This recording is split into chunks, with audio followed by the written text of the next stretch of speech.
We here at Computer Services are always looking into doing new research and development for new technologies. Currently, we're looking into Microsoft Deployment Toolkit 2010 and Windows Deployment Services as a new possibility to replace Symantec Ghost for our imaging needs.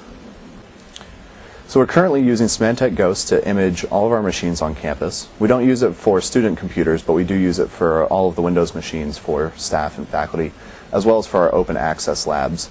Unfortunately, Symantec Ghost has some pretty serious limitations to it.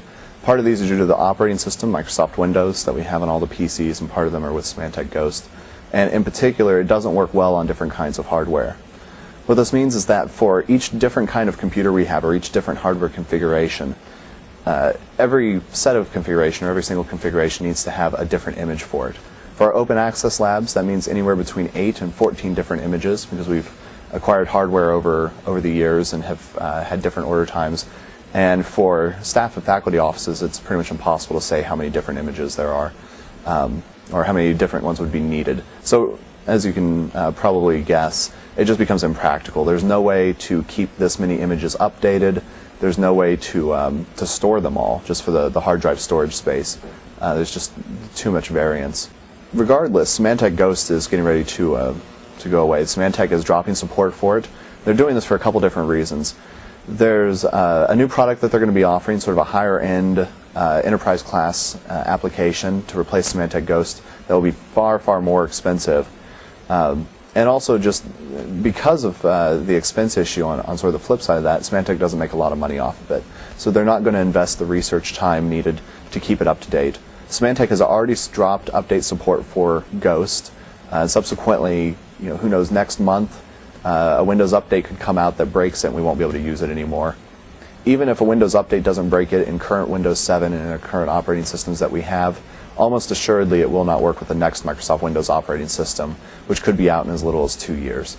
So we're looking at Microsoft Deployment Toolkit and the Windows Deployment Services as a way of sort of preempting that day where all of a sudden our tools don't work anymore. We want to get something in place so that we're ready for that. We've already transitioned off of it. Subsequently, we are looking at having a go live for Microsoft Deployment Toolkit and Windows Deployment Services as early as the end of May. We're going to have a new shipment of computers in for the open access labs at the end of May. And the goal is to not use Ghost to image those and to deploy the software on them. We want to be fully on Microsoft Deployment Tools in the toolkit by the end of May. Here at the Help Desk, we've used an old imaging technique to accomplish our goals. Previously, whenever any faculty or staff on campus, all those who the Help Desk supports, had an issue with their computer, we would have to go out, physically get their computer, bring it back to our Help Desk, then image it with a specific image that was hardware specific to that individual computer. Now, this did accomplish our goals. However, especially with Ghost dropping support and not supporting any further Windows operating systems after Windows 7, we had to come up with a better solution. This led us to look into and then learn Microsoft Deployment Toolkit and utilizing Microsoft Deployment Toolkit with Windows Deployment Services. We've been able to actually configure and implement a solution to this problem.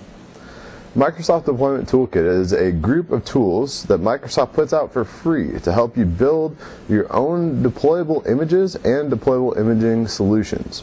Windows Deployment Services is actually built into Microsoft Windows Server 2008 and previous, including also Windows Server 2008 R2. Now, Windows Deployment Services alone is also a deployment solution. However, there is also a transport server built into Windows Deployment Services that is feasibly essential to our implementation of this new solution. It allows us to multicast. Multicasting is basically the ability to send the same amount of data to a group of computers, whereas it would have taken the exact same time to just one computer. This is really good for us, especially when we're imaging a large group of computers. Now, Microsoft Deployment Toolkit has two real methodologies in terms of imaging computers: a light touch installation and also a zero touch installation. LTI, for light touch installations, is actually meant for minimal user involvement, maybe running through a quick wizard before you actually deploy the computer's image.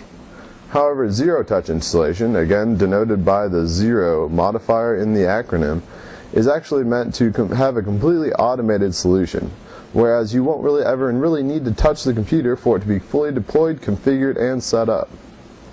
Now for us, this is great. It gives us two completely feasible options in order for making a more customized on-the-spot image versus having one that is hardware specific and also able to be deployed to 60, 100, 200 computers that all have very similar hardware specifications with minimal changes.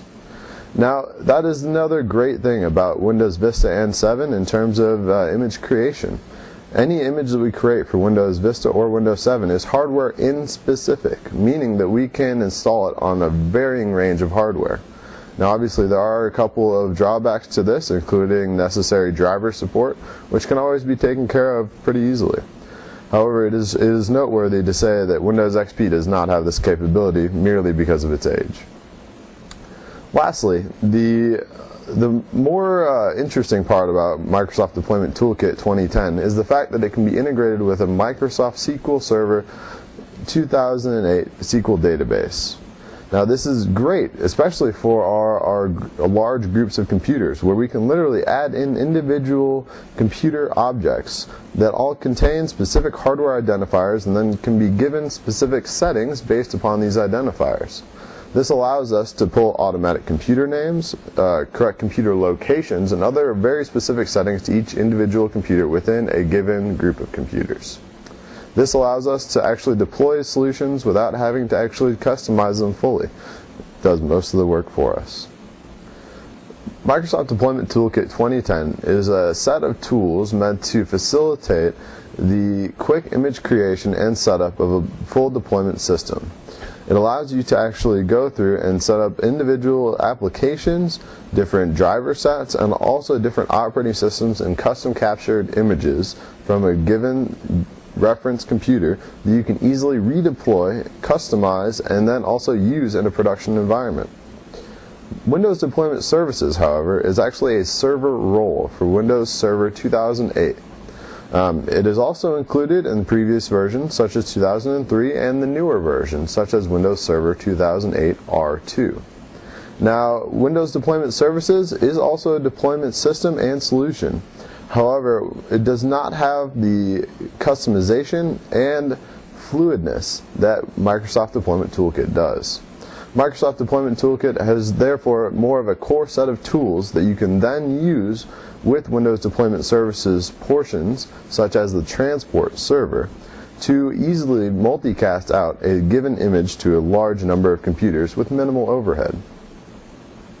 Now, most of this deployment customization is done in two main files. Within the deployment share, there's actually a scripts folder. Within the scripts folder, there are two major INI files that control the majority of the deployment process. There's the bootstrap.ini and also the custom settings.ini. The bootstrap INI is mainly used automatically whenever a ZTI or LTI boot media is actually loaded on a given computer. This is the basic rudimentary functions of connecting to deployment share X with these credentials and automatically doing these basic steps. Now obviously once it connects to the deployment share using the bootstrap.ini, it's then going through the deployment share and then pulling the custom settings INI dynamically over the network and actually loading those settings and then running through whatever customizations have been set by the people or group that has set up the deployment share. By doing this, by getting this research out of the way, by getting all this done and getting everything working, we hope to actually put ourselves at a more advanced level than we were with Symantec Ghost. Even though we had the problems with hardware and different hardware configurations and needing to maintain multiple images, using Symantec Ghost still saved hundreds and hundreds of hours over building each machine individually. Moving to Microsoft Deployment Toolkit, where we won't have to maintain all those images, where it's much more flexible, much more modular, where it gives us the tools we need to just have one base image, a few differential images, and the files to make everything work right, and just the way the service works is going to save us countless hours, man hours, to get everything working right and to maintain it over time. Subsequently, that'll give us a lot more time for research and development to find the next really exciting services we can offer to students and help us to find ways to improve the services that we offer at Missouri State University.